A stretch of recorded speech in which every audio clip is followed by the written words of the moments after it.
বিসমিল্লাহির রহমানির রহিম। হযরত ইমরান ইবনে হুসাইন রাদিয়াল্লাহু তাআলা আনহু বর্ণনা করেন যে রাসূলুল্লাহ সাল্লাল্লাহু আলাইহি ওয়াসাল্লাম ইরশাদ করিয়াছেন, একদল লোক যাহাদের উপাধি জাহান্নামী হইবে, তাহারা হযরত মুহাম্মদ সাল্লাল্লাহু আলাইহি ওয়াসাল্লামের সুপারিশে দুজখ হইতে বাহির হইয়া জান্নাতে প্রবেশ করিবেন। হযরত আবু সাঈদ খুদরী রাদিয়াল্লাহু তাআলা আনহু হইতে বর্ণিত আছে যে রাসূলুল্লাহ সাল্লাল্লাহু আলাইহি ওয়াসাল্লাম ইরশাদ করিয়াছেন, আমার উম্মতের মধ্যে কিছু সংখ্যক লোক এমন হইবে যাহারা অন্যান্য কওমের জন্য সুপারিশ করিবে, অর্থাৎ তাহাদের মর্যাদা এমন হইবে যে আল্লাহ তাআলা তাহাদেরকে বিভিন্ন কওমের জন্য সুপারিশ করার অনুমতি দান করিবেন। কিছু সংখ্যক এমন হইবে যাহারা বিভিন্ন গোত্রের জন্য সুপারিশ করিবে, কিছু সংখ্যক এমন হইবে যাহারা এক ওসবার জন্য সুপারিশ করিবে, আর কিছু সংখ্যক এমন হইবে যাহারা এক ব্যক্তির জন্য সুপারিশ করিতে পারিবে। আল্লাহ তাআলা সকলের সুপারিশ কবুল করিবেন, এমনকি তাহারা সকলে জান্নাতে পৌঁছিয়া যাইবে। ফায়দা 10 থেকে 40 পর্যন্ত সংখ্যাকে ওসবাহ বলে। হযরত হুযায়ফা ও হযরত আবু হুরায়রা রাদিয়াল্লাহু তাআলা আনহু বলেন যে রাসূলুল্লাহ সাল্লাল্লাহু আলাইহি ওয়াসাল্লাম ইরশাদ করিয়াছেন, কিয়ামতের দিন আমানত ও আত্মীয়তার সম্পর্ক বজায় রাখা, এই দুইটি গুণকে একটি আকৃতি দান করিয়া ছাড়িয়া দেওয়া হইবে। এই উভয় বস্তু ফুলসিরাতের ডান ও বাম দিকে দাঁড়াইয়া যাইবে।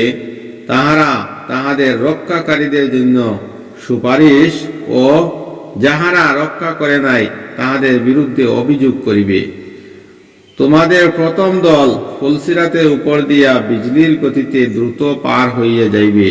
বর্ণনাকারী বলেন, আমি আরজ করিলাম, আমার মাতা পিতা আপনার উপর কুরবান হোক, বিজলির মতো দ্রুত পার হওয়ার অর্থ কি? রাসূলুল্লাহ সাল্লাল্লাহু আলাইহি ওয়াসাল্লাম ইরশাদ করিলেন, তুমি কি বিজলি দেখো নাই? উহা কিভাবে চোখের পলকে চলিয়া যায় আবার ফিরিয়া আসে। উহার পরের অতিক্রমকারী বাতাসের গতিতে দ্রুত পার হইয়া যাইবে, অতঃপর দ্রুতগামী পাখির মতো, অতঃপর শক্তিশালী পুরুষের দৌড়ের গতিতে। মোট কথা, প্রত্যেক ব্যক্তির গতি তাহার আমল অনুযায়ী হইবে। আর তোমাদের নবী আলাইহিস সালাতু সালাম ফুলসিরাতের উপর দাঁড়াইয়া বলিতে থাকিবেন, হে আমার রব, ইহাদেরকে নিরাপদে পার করিয়া দিন, নিরাপদে পার করিয়া দিন। অবশেষে এমন লোকও হইবে তাহাদের আমলের দুর্বলতার কারণে ফুলসিরাতের উপর দিয়া হেঁচড়াইয়া চলিতে থাকিবে। ফুলসিরাতের উভয় দিকে বক্রমাথা বিশিষ্ট লৌহ শলাকা ঝুলানো থাকিবে। যাহার সম্পর্কে হুকুম দেওয়া হইবে উহা তাহাকে ধরিয়া ফেলিবে। ওই সমস্ত লৌহ শলাকার কারণে কাহারও শুধু আচর লাগিবে, সে তো মুক্তি পাইয়া যাইবে, আবার কাহাকেও জাহান্নামে ফেলিয়া দেওয়া হইবে।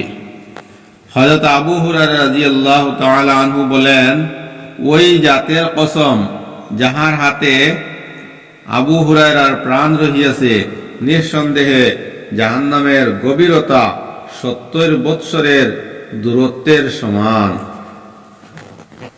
হযরত আনাস ইবনে মালিক রাদিয়াল্লাহু তাআলা আনহু বলেন, রাসূলুল্লাহ সাল্লাল্লাহু আলাইহি ওয়াসাল্লাম ইরশাদ করিয়াছেন, আমি জান্নাতে ভ্রমণ করিতে করিতে একটি নহরের নিকট পৌঁছিলাম।